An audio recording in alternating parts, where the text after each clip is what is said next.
Hello বন্ধুরা, আশা করি সকলে ভালো আছেন। আমরা বিকাল টাইমে 7 নম্বর পার্কে আসছি। অ্যাডভোকেট বাবুল ভাই এবং অ্যাডভোকেট এনামুল ভাই এখানে আসছেন এবং আমরা কথা বললাম। আসলেই ভালোই লাগছিল।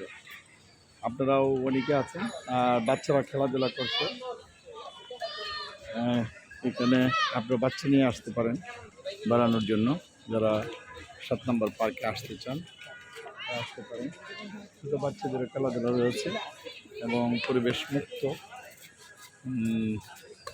এখানে কোনো ধরনের হকার ঢুকতে পারে না, খাওয়া দাওয়ার কোনো ব্যবস্থা নেই। যারা আড্ডা দিতে চান তারা বাইরে খাইতে হবে।